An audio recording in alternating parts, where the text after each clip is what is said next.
Hello, everyone, and welcome to the Mom Project's Masterclass with Neha Ruch. Neha, we're so excited to see you today. I love seeing you guys. Well, and today we are going to talk about reclaiming the pause, a conversation about motherhood, identity, and ambition. Through her work, Neha has redefined what it looks like to take a career pause, showing that stepping back does not mean stepping away from ambition. After 10 years working in brand strategy and receiving her MBA from Stanford, Neha decided to pause her career after the birth of her second child. She quickly encountered outdated stereotypes associated with being a stay at home mother, stereotypes that seemed more fitting to a bygone era than her own experience or of the modern women that she was meeting. She became determined to create the world's first collective of ambitious women on career pauses, to reshape the narrative around stay at home motherhood and give visibility to that gray area in which many women find themselves during a pause from traditional work outside the home. Neha, we talked to you a little bit over a year ago, and we dove into all things the gray area. And then this was before your book came out. So we are so excited to talk to you again today. Oh, I can't believe that's been a year. What is time? I know. Where does it go? But you were very busy in that time. And just before we dive into our conversation, this will be recorded and available on our YouTube channel, and we will have time for a Q&A at the end. So add any questions you may have into the chat. Say hello in the chat. Tell us where you're joining from. We're excited to have you today and excited that you're here for this conversation. Okay, so before we jump into all things the power pause, a few things just to break the ice. What are you focusing on as you wrap up 2025? We are launching our first ever private community membership, really intended on creating a brain trust, really, among women who are navigating either a pause or finding their footing in the in-between, so that we can sort of trade ideas on how it all works, trade scripts and templates, trade opportunities, because I really do believe that we start to put more options on the table when we get really honest about what's working and what's not, and what's available to us. Yes, it's almost like a built-in mentorship community, because I think so many women, especially at this intersection of career and motherhood, are like, how do I ask this? How do I even go about talking about this? And so having like a community where you can go and pause these questions is invaluable. And when I was on the tour, and you and I were talking about this a bit before, I was down in Dallas, and there was a woman who talked about how she had downshifted to a 2-day-a-week work week at HSBC. And I thought, how in the world were you able to crack finance? That feels, like the gold standard. And she said, well, I called a friend who had a friend who figured out a 2-day-a-week work week at JP Morgan. And I asked for her template to present to my bosses. And that's how I was able to make it happen for myself. And I think so often we sort of gloss over the like, oh, I work, I am at home. And more of us exist in between, right? The woman who's sort of tinkering on the project alongside and trying to figure out, how did you get the right childcare that was flexible? Do you have a job description? And so much of this can happen if we have a forum to do it. And so, I really wanted to bring that energy to life. Okay, well, I can't wait. I'm so excited. You already have the biggest community of women who are just, cheering each other on. So this is just like the icing on the cake, to be able to have a place where you can talk to one another about these, what's going on in your life. And then another thing, what's the best book you've read recently? I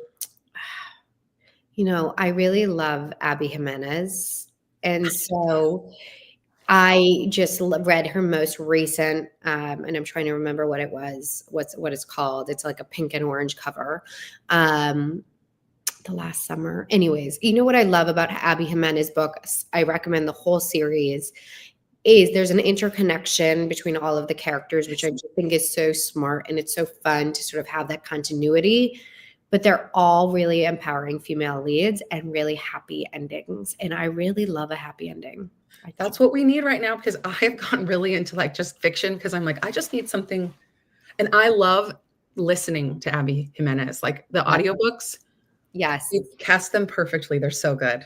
It's so true. And I really believe that the content we consume matters, right? And I think it affects your headspace.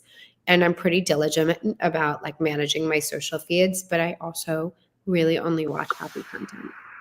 Yes. on TV too, because we don't need more doom and gloom. No, no. Well, let's dive into the book. What I loved about it, and I know many others, is this really serves as like this practical guide for women looking to pause. I mean, you talk about every phase, like when you're considering it, figuring out your finances, how to transition. What inspired you to frame the book this way?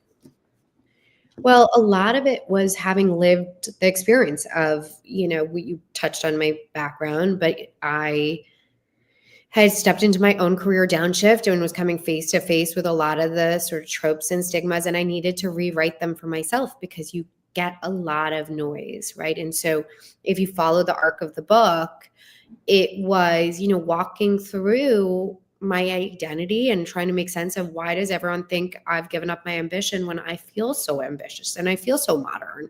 And then, the next was my finances and sort of feeling like I had to navigate with my husband what it meant to be not contributing paid income, but still feeling respected in the dynamic.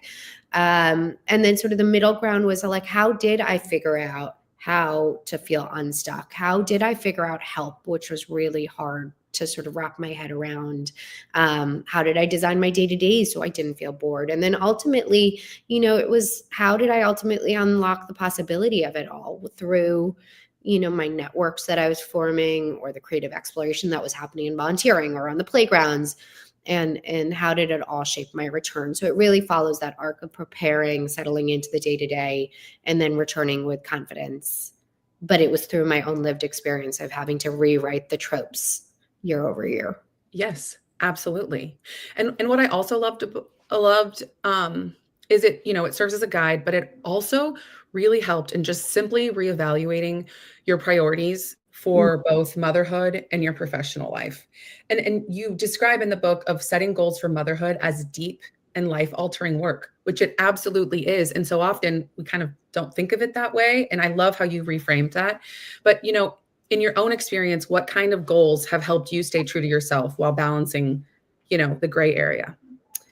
Well, I think what I spoke about there was sort of the nexus of what separates a power pause and the idea of a power pause from anything else, which is the power pause. I reclaims this idea that if you are shifting time, energy, or focus away from paid work toward family life or other priorities, health, elder care, you can actually reserve a bit of time and room for yourself to grow alongside. And that piece is really pivotal, right? And I think for me, the idea of goals was, that inevitable moment where you feel a little lost and you feel like, oh, time's just kind of happening to me and my success. No one's telling me I'm getting a promotion or a salary bump, and my kids aren't exactly like the best Great job, posters mom. of affirmation right now, how well Totally. I'm doing.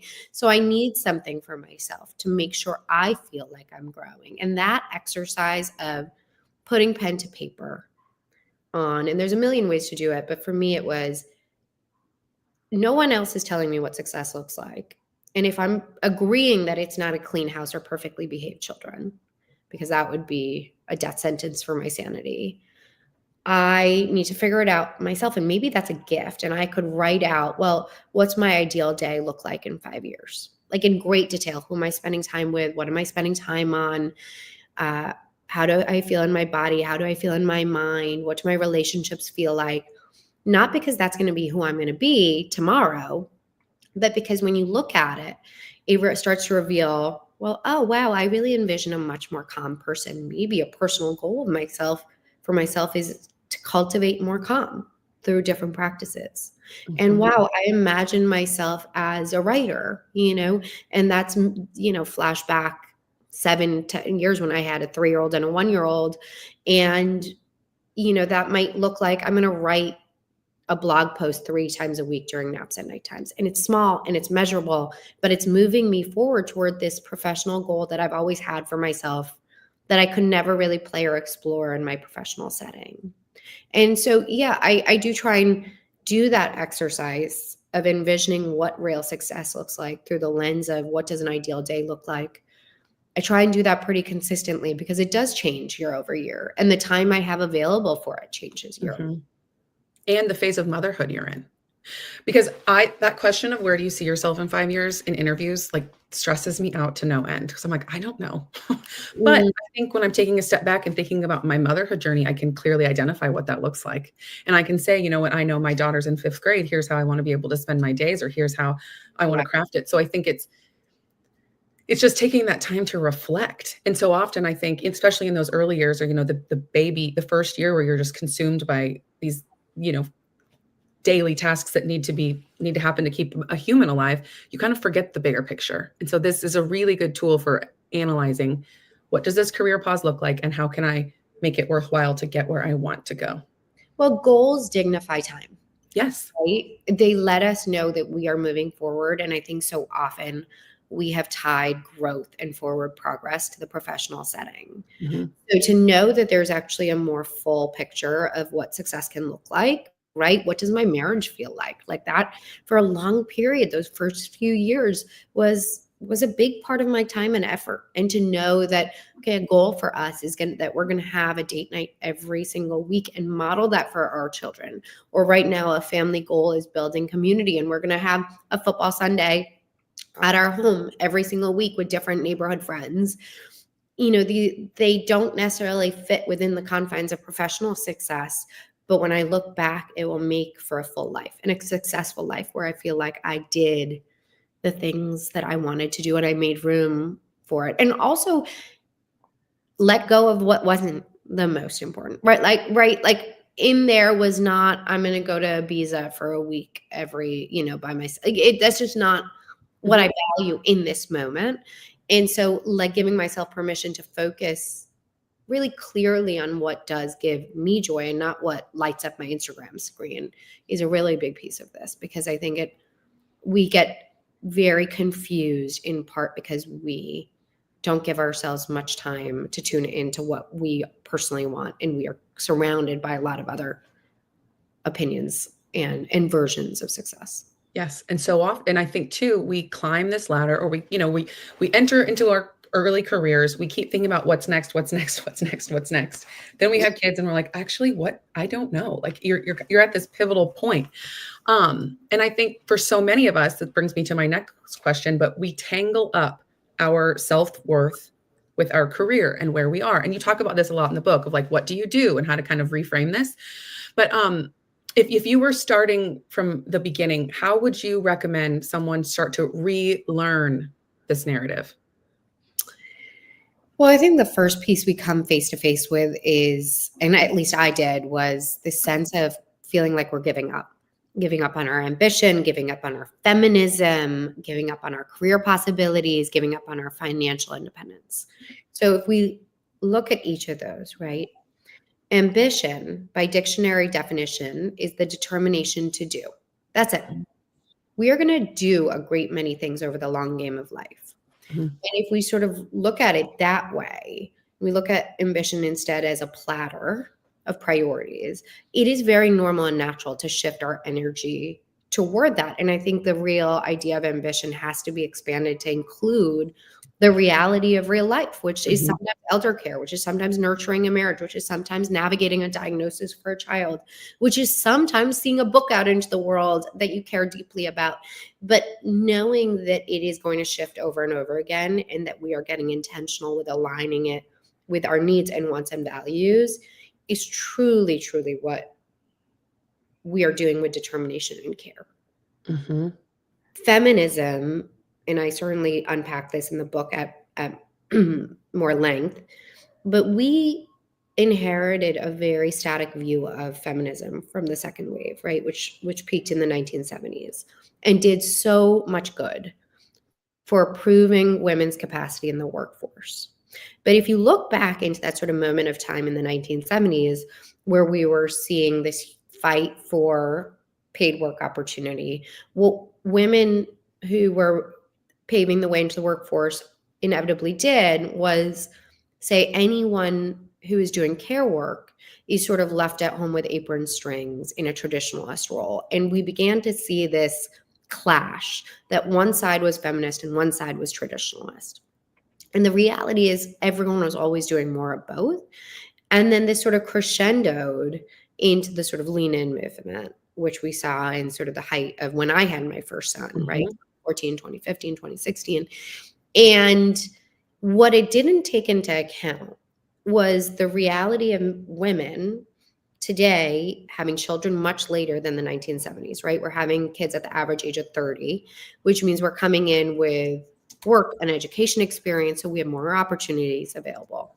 We have Mhm. partners who are spending 3 times the amount of time with their kids than any generation before. So we're not serving these guys cocktails at the end of the day. And we have access to digital tools and technology and freelance work and fractional work, such that many of us exist in between. And so, where we are now is really saying, yes, we proved our work in the workforce, but it doesn't have to be so binary anymore. We want to make work that works better for the reality of being women. And so, that includes pauses and shifts, right? And so that piece around feminism, I think, is really evolving real time, and we're a bit in the messy middle, but I've seen Mhm. great progress there. I think the financial piece is huge and really relies on a vocabulary and a trust between the partners, which I lay out again at length. But I think starts with this idea that we are finally having conversations about unpaid work in the Yes. and before you make a shift, how might you and your partner decide how you're going to manage that, right? Whether we in our case have a regular standing money meeting, but you're shifting money around on your budgets, you're moving money from family vacations to less childcare because the one person is staying at home.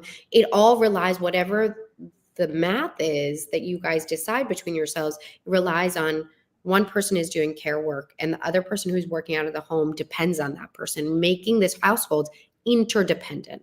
And Mhm. the person who is choosing to pause their work is still at the table making the financial decisions with their partner, and it's a joint household income that they both have access to, right? And ultimately, I think the staying connected to a career possibility, we are in a time where you can strategically navigate this. And I think Mhm. a lot of the book does not try and apply rose-colored lenses that, like, you can trip and fall into a 20-year career pause and then hope for the best on the other side. A lot of it is, how do you start to navigate this really strategically from the moment you resign to while you're going through the day-to-day, such that you're accumulating non-traditional experience, Mhm. you're layering on top of your prior experience so that you have more possibility. And you are just adding to it. Like, and I think I love how I'm going to go back for a second and talk about you said about when it becomes to finances, because I know that's a huge thing. Like, how are we going to do this, especially now with childcare costs as high as they are, and all of this stuff. But we go through all these prep classes of having a baby, we go through marriage courses, we go through all of this, but we never go through a class about how to talk about money as a Mm. couple. And so I love how you outlined this money meeting, and it was so practical of like, here's how our year's looking, here's how, and you might have to make sacrifices here, but ultimately you will get what you want. And also going back to our goal setting, like, you set the stage for what you want, and it is possible. It's just kind of looking at the holistic view. And so I love how you talked about that and really did not gloss over the fact that this is a huge financial decision and a huge financial impact, but here are some strategies to make it work. Well, and I think one of the tropes that has haunted women on career pauses, ironically not men, but women on career pauses, is the idea that it's a luxury. And when we say that one side is a luxury, that staying at home is a luxury, we deem it worth less value. Mhm. And we say it's less valuable and it really then doesn't deserve much support. When what we know is that 1 in 3 women feel forced to pause, 60% cite financial consideration among other factors in making the shift. And so, for a lot of families, it is so far from a luxury for one partner to take a career break. And it's not to say working is a luxury, it's to say that the real privilege is to get to choose. And all of these are valid options, because it is very valid to want to spend time with your kids for a chapter.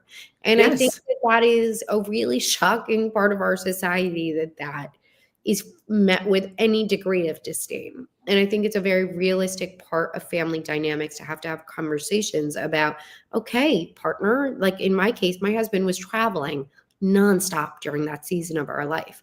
He would not have been able to get on a flight to California at the drop of a hat had I not been the security net at home. In that case, he depended on me to do that work.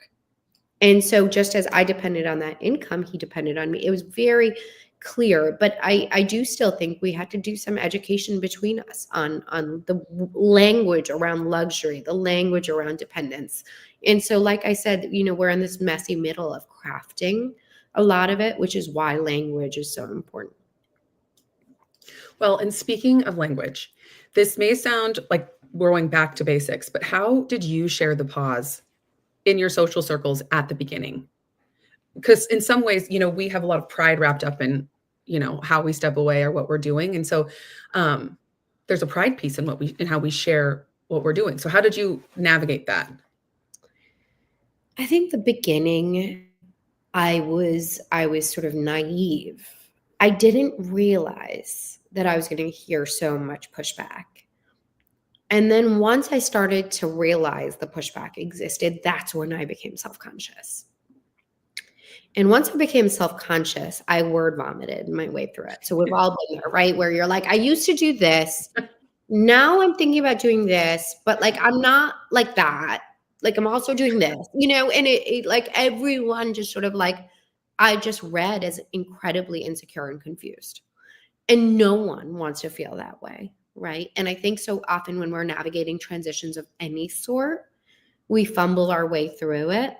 And unless we have a moment to realize this is a big shift, of course, this is a big shift. And it's a big shift in this culture because the universal question, what do you do, has come to stand in for like, well, who are you? It's how people make sense of the world. So if before you said, who are you? And I said, oh, or what do you do? And I said, well, I run brand at a tech startup. You'd be like, cool. Like she's creative, she's in a leadership position, she's in tech. So she's kind of a stay-at-home mom for all the reasons we've talked about, conjures up perceptions that are so antiquated and didn't fit the reality of my dynamic life and the lives of so many. So I had to really practice the language over and over and over again. And where I landed, and I share several scripts in the book, but is the formula of right now. Right now, meaning this is not forever. And I think so many of us struggle because we think whatever we're doing is permanent. But right now, I get to, because for me, it was a choice. And it was a joy. Like I really look back on those years as some of the most joyful of my life. I get to spend time with my kids. That's what I'm actually doing. I'm not sitting at home. I'm actively spending time with my kids. We'll see what comes next, right? I'm staying open to whatever, my next chapter holds. And by the way, if I had met you and you were working on something that was relevant, I might say, and I'm actually working on a project about work and family. It's a more fluid narrative for our more fluid lives. And I think it also relied for me on finding the language that let me own this choice and project the confidence that I truly felt when the noise and the cultural perception was taken out of the equation. Mm-hmm. And it also changed my perspective on how I react when someone's like, oh, what do you do? And, there's so many varied answers. Like even in the PTO meeting I was thinking about a couple of weeks ago, someone's like, I'm a surgeon, I'm an immigration lawyer. You have to be like, cool. And then you move on, because I think in past I would have been like, oh my gosh, that's so cool. Tell me more about it. But I think there's so many phases of our lives and so many phases of, who we are as people and professionals, that there's so much more to that question and so much more to that answer, and trying not to put my own thoughts or, personality into it, which is hard because I think we've been trained to think this. So that's an unlearning thing for me too, is like how I react to these conversations as well. Well, what's ironic is now I exist pretty firmly in what I call the gray area, right? Mm-hmm. Like that vast in between of the black and white ideas of stay at home and working. And I probably work 20 to 30, I would say 30 hours, sort of over the course of the week, drop off to pick up. But my days are very much a blend of time with the kids, time volunteering, time on this, time with my husband. And so when people say, what do you do? I could revert to, I run a media platform for women on career pauses. Hmm. I could say that. It sounds so weird to say. Like, that isn't what I do. Like, yeah, I do work in that. Um, and there's just so much more to my life. Yes. And I think that has become a real superpower, on the other side, because when you hold your life in a more full, whole way, if one part of your life doesn't feel so, like if my Instagram post didn't get that much engagement that day, instead of bumming me out, I'm like, I have so much more to my life. And that Yes. perspective is such a superpower, I think, on the other side. That is so true and such a good reframe because I think so. Like if you have a bad day at work, it can carry you through. If you don't have a bad day anywhere, but if you have a bad day, you carry it through the evening with your family. And what I've been really trying to do in this season of life too is like adjust and be like, I'm so grateful for everything I have, and like really try to reframe that narrative and access this superpower because it is so important to think of just your work, whether that's in the home or out of the home, as one facet of who you are, not the entire being. And our culture kind of makes it so that we think that, but it's so important to utilize that superpower. And I like how you call it a superpower. Hmm. So the other thing you talk about a lot is like making friends, and when you're on this pause, how you navigate networking and still having a fulfilling social circle that you would have at the workplace around a water cooler, what have you, in our case on Slack. But how have female friendships really changed your perspective on motherhood? It's funny with the feminist conversation before, I became more of a feminist after having kids, right? I don't think I had ever considered what feminism actually was. It felt like lip service, honestly. It sort of had one dimension to it, and it sort of looked like a woman killing it in the workforce. But when you actually unpack it, it's the respect for other women and their stories and their experiences. And I found that in motherhood. I think, you know, one of the many tropes that we're handed if you take a career pause or a shift is that your network is somehow going to dry up. I actually found from day one, and I think it was the very thing that catalyzed this work for me, that my network actually opened up more than I'd ever had. Because if you think about sort of the confines, I'd been in the ad industry, then I was in tech, then I was at business school. I had these very curated groups of people. Um, and then I stepped into time with my son. And I would go to Dion Kamara's baby movement class. And I would see this woman named Susie Kay, who had worked in banking, and she was on a sabbatical for 2 years because there was no way she was going to fly to Hong Kong with a 6-month-old at home. And I would see this woman, Caroline, who had been laid off from Scoop, and she was working, considering freelancing, but at home with her daughter. And there were so many of these stories I was collecting of women who are making their own pauses and shifts and doing it their own way. And, the recipe for friendship, they often say friendships are best developed in college because of repeat chance encounters, right? You're brushing your teeth next to someone, then you see them in science class, then you see them at the frat party on Saturday, and suddenly you have a friendship. Yeah. You get that again in motherhood because you Mhm. see them at Dion Kamara's baby movement class, then you see them at Appleseeds, the play space down the very grimy play space down the street, and then at the pediatrician's office, and suddenly you have what starts as a diaper bag conversation, but opens into how are you thinking about work? How are you navigating this transition from 1 to 2 children? How are you considering the strange dynamic with your partner now that we are now kids, now we have kids? And it does a couple things. One, it normalizes for us that we're all navigating change. So it lessens this burden of feeling like we're doing something wrong. And so for me personally, I think the very cure or solution for how I could feel confident in my career shift despite the pushback was I surrounded myself with women who were navigating their own shifts. And I didn't do it intentionally. I fell into it. And it was the best thing that happened to me. And it's why I started this work, why we're launching the community next in 2 weeks. Because when you surround yourself with community that reflects back to you ambition, feminism, growth, then you're like, wait a second, I'm part of a very cool cohort. And so that's what those women did for me. They really were the bedrock of everything I built. I'm luckily still in touch with all of them, which is pretty special. I think the other piece of it though is professionally, we think of networking as it only happens in conferences or in like settings this way, but networking is relationship building, it's friendships. And when women return to work, you know this through your work with the Mom Project, their best resource is their mom friends, right? I use this example of this woman I interviewed for the book, Priscilla de Moisan. She was a lawyer in the Bay Area. She had to move to Napa for her husband's job. She felt very disoriented. She went to a book club. Someone asked, "How are you?" She said, "I feel a bit lost." The other woman said, "Me too."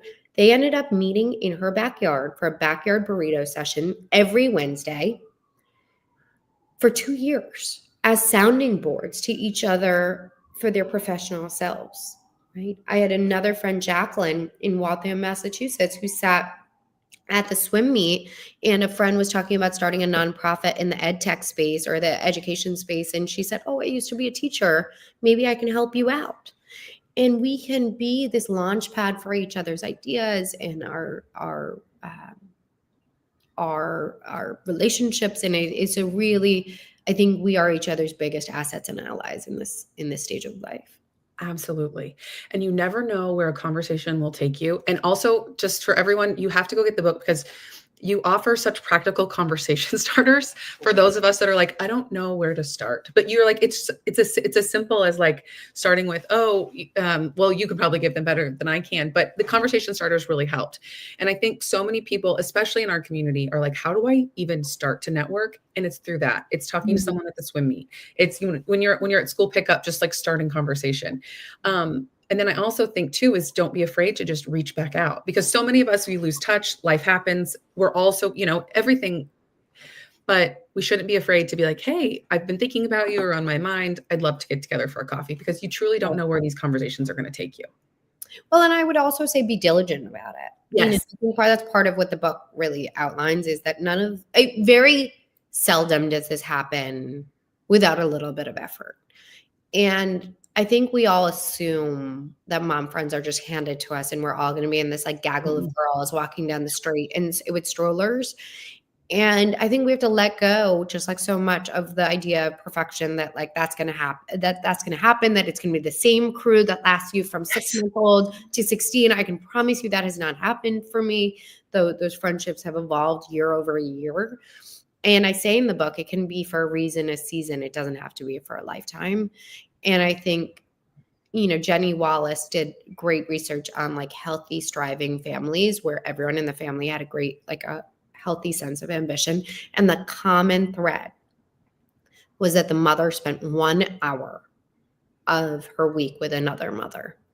And the reason for that is because it gives women context that not everyone's lives are perfect, that everyone's making trade-offs behind the scenes. It gives us data for how everyone's making those choices. And I really do think it is one of the biggest antidotes for stress in the work and family equation. Yes, you're so right. I just came off of I met my college friends. We live all over and we met for the weekend and it was so like life-giving. I was telling my colleague Natalie, I was like, all we did was talk. But really you have to, and it's so hard to talk through a screen. It's so hard to text. And so when you're in person, you can really get into these bigger things that you don't get because you can't, rarely, I think, when you're on a text thread and someone's like, how are you? You're like, well, I'm having a really bad day. Da, da, da.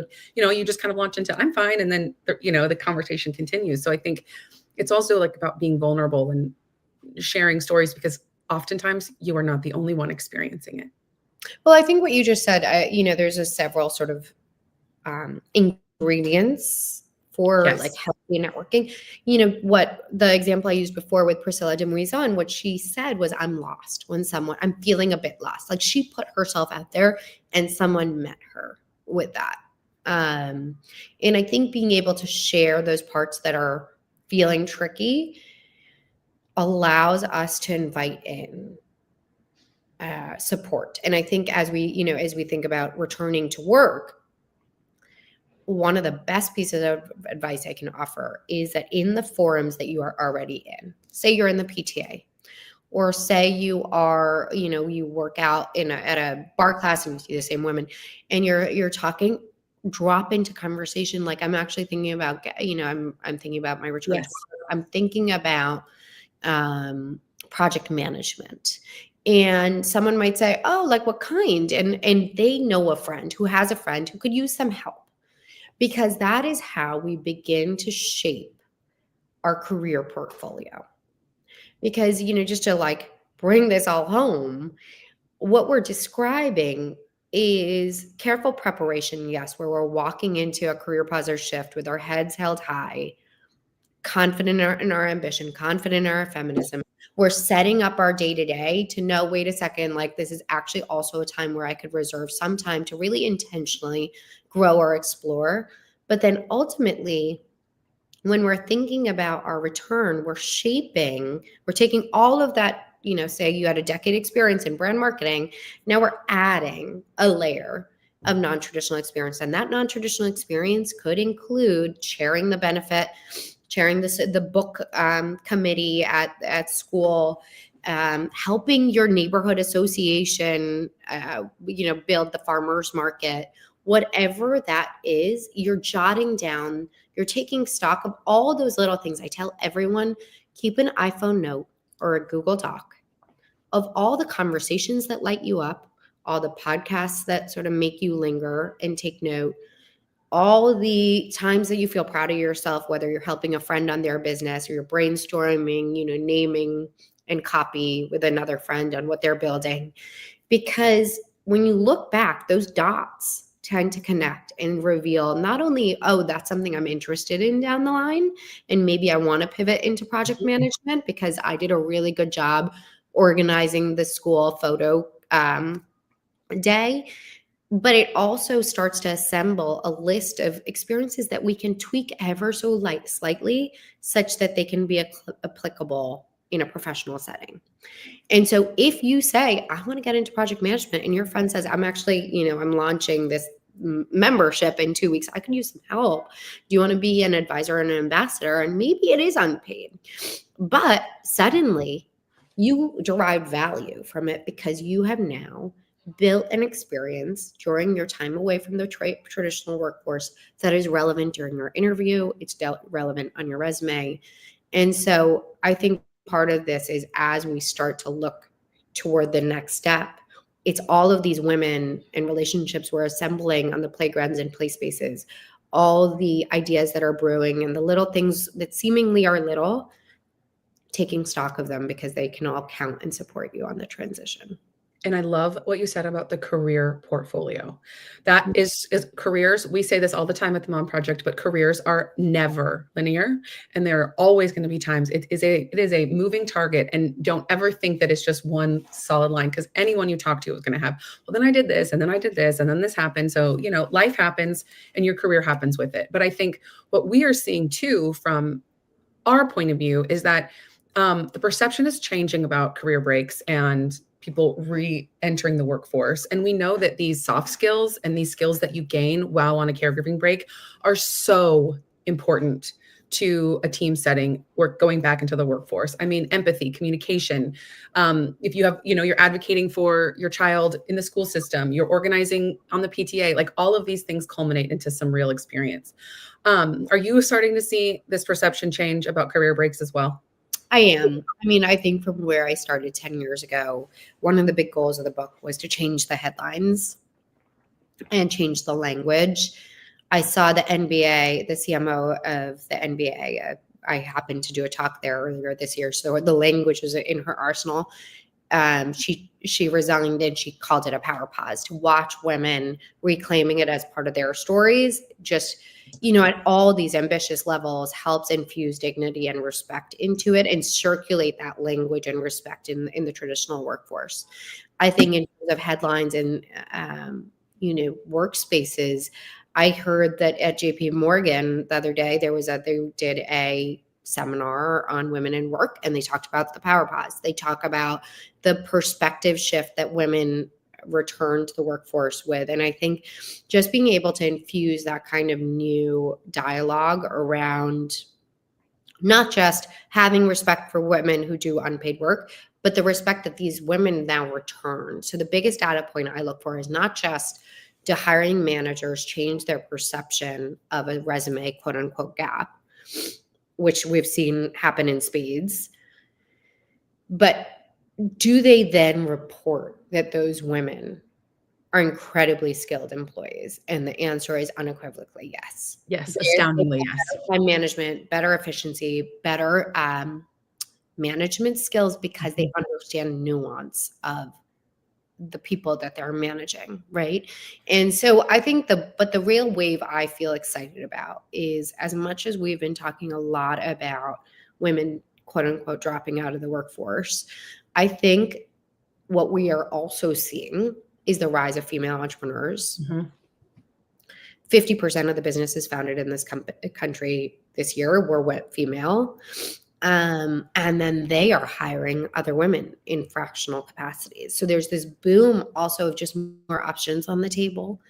I think the work that you guys are doing to educating companies on how better to have more freelance and fractional opportunities, that's where the real meat is. So it's one part seeing employers shift their attitudes and their willingness to respect pauses as non-traditional career experiences.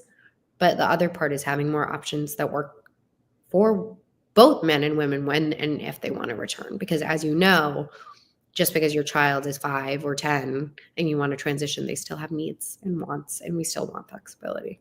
And they're going to change. You know, what you need when your child is 2 is going to be very different than what you need when your child is 15. And so as companies work to think about their benefit structure or think about flexibility in that way, how are they supporting parents through that journey of parenthood, not just these one finite periods of, you know, we give you paid parental leave and then you're off. You know, it doesn't start, it starts with that, but it certainly doesn't end with that. And I think more and more people are seeking this flexibility, whether it's, and that doesn't mean, you know, you want to work from home 100% of the time. It's just having the autonomy to be able to do your job and do it well when it works for you and your employer, of course. Yeah. And I think the more, you know, what I've seen is that employers are not assholes for the most part, right? They really just don't have oftentimes the bandwidth or the materials to sell in non-traditional work days or flexible schedules. So as much as we can crowdsource solutions that work and be honest about the solutions that work and see them modeled at every level, I think the further along we will be. But you can see we are living in a tug of war right now. Yes. Well, okay, now I think we have a few questions so from our audience. So we'll go ahead and pull those up. We'll pull the first one up. Okay, Allison asks, can you talk about the conversations with your children and the transition to work? When my children found out I was looking for work, I could tell they almost felt abandoned. I hadn't even considered what that looks like for them because I have always been here. Oh, it's a good question, Allison. It really is. And there's a fair amount of work, a dialogue on that topic in chapter 9, because I think it's the whole family system that needs to be reevaluated. So it was about September of 2024 when we sat the kids down and said, this is going to feel really different for the next 6 to 9 months, because I was going to be traveling, which was new. I was also at that point going to be working outside of the home in a little office. So we talked about, I think the key parts were, and it really depends on the age of your kids, right? But my kids were sort of big kids at that time, enough to be able to understand the sort of shift in the schedule. I've heard of other families who use visual calendars. We did that for a period where we sort of visualized to them, in our case, we articulated to them that where I used to do pickup for this year, Daddy or our babysitter, Lauren, who we hired for that time, are going to be doing pickups. And that means that I'm able to do this work I care so deeply about. This is why I do it. This is why I'm excited about it. This is how you inspired it. This is what I'd love your help with. And then this is what I can promise you. that from 4:30 to 7:30, I'm all yours through bedtime. And this is what I'm going to do. I'm not going to go out as much during the season because I know that it feels different. And so I lowered the expectations of myself in other ways, especially socially with my friends. I told all my friends right now during this transition, I need all the margin I have for my family and for work. And, we'll figure out social stuff. So I think at any point during a transition, I would say like lower the expectations on other aspects of your life, so that you can really sort of shepherd through the main priorities. And for me, that was really seeing the kids and my husband through the transition. I was amazed at how resilient they were once we sort of moved through, and when they felt like they had clarity and sort of a real sense of expectation around what's this going to feel like. I also said, and we're going to reevaluate and see how this all feels in June. And it's going to feel different again next year. And I think that was a big part was letting them know, just like I let my husband know, just like I let myself know once upon a time, that this doesn't have to be forever. This is just a really important period. And we're going to keep reevaluating as a family, and giving us space to all feel bought in and supported. I think that reframe of right now. Right Yeah. now we are, it doesn't have to be forever. Family admin meetings. I talked about money meetings, which we do at the top of the year. On Sundays, we do a family admin meeting, which is really my husband and I. But I think that shift and having confidence and clarity in a two-parent household where there's a dynamic shift was really important, because we could then get on the same page and then be clear to the kids, like, this is who's picking up. This is the day you're going to do after school at school. Because they respond to sort of your confidence and clarity and as much sort of information at an age appropriate level. And so as much as you and your partner can be like rock solid on the path forward, the better. Mm-hmm. That's great advice. Christina asks, how do I find what I'm passionate about again, as I want to pivot from a position I have been in for 10 years while this is a new pause and I feel so lost? So I want to remind about two different exercises we kind of glossed over in this conversation. But I think when we feel lost, it's that nudge of like, I want something else for myself, but I don't yet know what it is. And so in chapter 4, we talk about that's the moment where you say, well, okay, what would success look like for me for this moment? And it sounds like part of success for you would be professional exploration, right? And giving yourself room to explore. And in my case, I knew I wanted to write. Not everyone has that immediate light bulb. It might be, I want to explore. I'm going to take the next 3 to 6 months and I'm going to have a coffee with different people who are in industries that I'm interested in. Or I'm going to spend 20 minutes on LinkedIn every single weekend to be able to sort of see what people are up to, see what content sparks my interests. I think the other part of that is, as you're in this exploration period, you don't have to know exactly what you want to do. I think there's a number of different ways to sort of test and learn. I think that's a really exciting moment. I would encourage you to start to think of this time as a serious self-study, right? So like we talked about, sort of keeping that notes app or Google Doc open where you're jotting down the things that light you up, the content that makes you linger when you're on Instagram. Maybe you're lingering on family policy content or home organizing content, right? Like you start to realize like, those are things that are piquing my interest. You might think about, there was a woman also in the Bay Area who volunteered really strategically within the school to test different functions, right?